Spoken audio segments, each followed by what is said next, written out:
Today, for the second time in my life, I killed King Wilding. Killing's the easy part of the job, though. He never even bleeds when a sword runs through him. It's what comes after that gets messy. When Evander and I finally stride through the wide palace doors, shouldering the burden of the king's corpse between us, the sun is a gash on the horizon. It stains the jagged clouds, the palace's marble walls, and every blade of grass with red as we trudge downhill toward the sea. King Wilding always likes a sea view when we necromancers bring him back to life. I wonder how much of the rolling waves he can even glimpse through his mask and death shroud.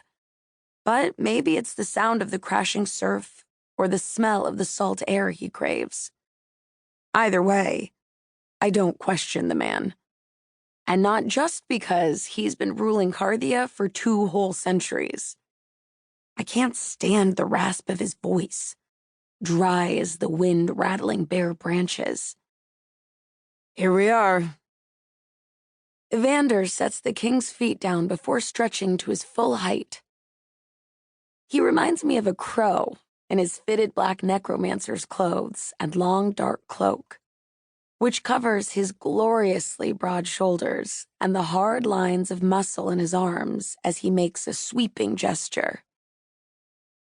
The best view in Grenweir province, Majesty. His lips twitch as he catches my eye roll.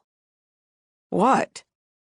I grin and ease His Majesty's head onto a bed of grass. Evander knows as well as I do that the king can't hear us. Not yet. I just hope his spirit hasn't gone too deep into the Deadlands, the spirit's world. I glance back toward the palace on the hill, but the path there is empty. None of the royal residents, living or dead, have yet emerged. And we can't raise the king, or anyone else, without one of their kin.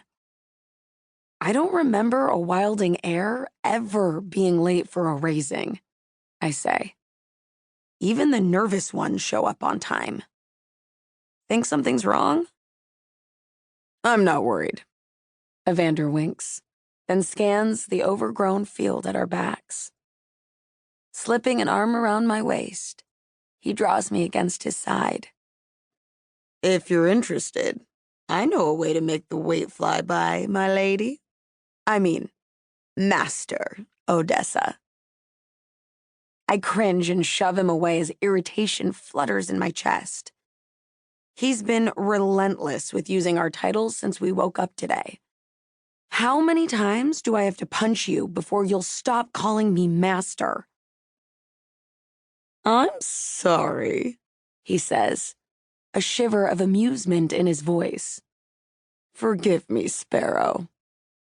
He presses a light kiss to my forehead, brushing his fingers over each of the birds tattooed above my elbows. I meet his eyes, then his lips. The heat of our kiss is almost enough to make me forget the dead king at our feet, who looks like someone's lost, forgotten shadow in his dark shroud. I'm just proud of you, he amends against my mouth. Of us. We might be Grenweir's newest necromancers, but we're definitely the best looking. He twines his ivory fingers through my brown ones. I've always loved the way they look together, a tangle of dark and light. I shoot him a look that demands seriousness, and when he speaks again, all traces of merriment have fled. We're finally mages, Sparrow. That's more than most people can say.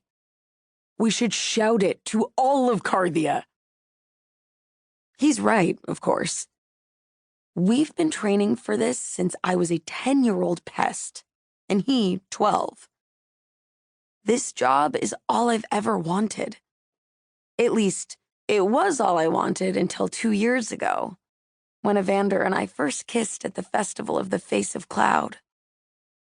If only being with him were as simple as moving between our world and the Deadlands. Careful, I warn, only half joking. Doesn't your mother forbid such talk? Evander rests a hand on my back and gives me the look he's perfected over time. The one that always wins me over, where his midnight blue eyes soften like he's letting me see inside him. All necromancers have blue eyes, but I'd never seen a hue that dark until I met Evander.